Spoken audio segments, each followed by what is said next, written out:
the society. Thank you. So can we take questions on this, sir? One second, Stu.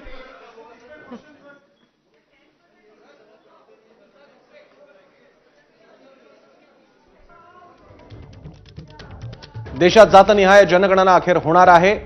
केंद्र सरकारने आताच्या या महत्त्वाच्या पत्रकार परिषदेत ही जाहीर घोषणा केली आहे. जातनिहाय जनगणना हा विरोधी पक्षांनी सुद्धा मोठा मुद्दा बनवला होता. काँग्रेसने तो अजेंड्यावर घेतला होता. आता भाजपच्या या केंद्र सरकारकडून जातनिहाय जनगणना होणार आहेत. 2021 साली अपेक्षित असणारी जनगणना झाली नव्हती. त्यानंतर आता 2025 उजाडला आहे.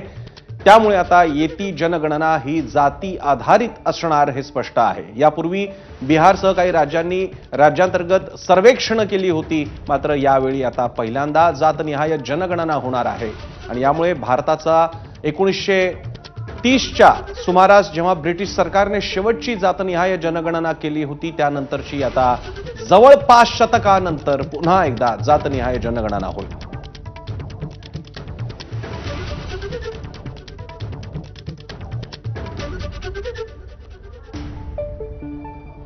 भारतामध्ये आता ब्रिटिश काळानंतर स्वातंत्र्योत्तर काळातली पहिली जातनिहाय जनगणना अशा प्रकारे होईल. 2021ची जनगणना तशी झाली नव्हती. त्यावेळी कोविडचा काळ होता. त्यामुळे आता जातनिहाय जनगणना. आपल्याला अधिक माहिती देतात दिल्लीतील प्रतिनिधी सोमेश कोळगे. सोमेश, नक्कीच अतिशय महत्वाची घोषणा आज माहिती आणि प्रसारण मंत्री अश्विनी वैष्णव यांनी केलेली आहे.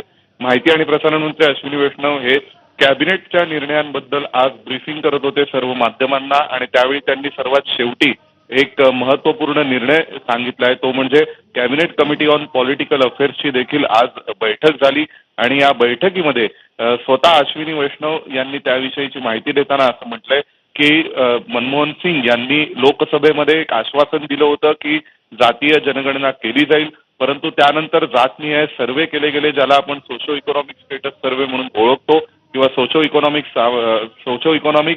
सर्वेक्षण म्हणून ओळखतो. त्या सर्वेक्षणामध्ये एकंदरीत जातीचा विचार केला गेला होता, परंतु त्याचे आकडे कधी जाहीर करण्यात आले नाहीत.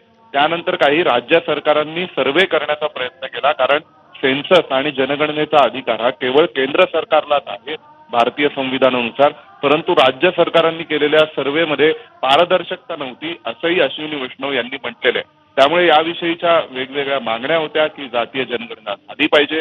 त्यामुळे अश्विनी वैष्णव यांनी आज घोषणा केली आहे की आज कॅबिनेट कमिटी ऑन पॉलिटिकल अफेअर्सची जी बैठक झाली या बैठकीमध्ये चर्चा करण्यात आली आणि चर्चा करून हा निर्णय घेण्यात आलेला आहे की जातनिहाय जनगणना होईल. आत्ताचा जो आगामी सेन्सस आहे जो 2021 पासून प्रलंबित आहे तो साधारणपणे अंदाज आहे की 2025-26च्या सुरुवातीला त्याची सुरुवात होईल. तर या सेन्ससच्या वेळेस ही जातनिहाय जनगणना केली जाणार आहे. देशभरामध्ये जो सेन्सस केला जाईल, जनगणना केली जाईल, त्या जनगणनेच्या वेळी जातीय उल्लेख आणि जातीची विषयीची माहिती देखील घेतली जाईल आणि या सेन्ससमध्ये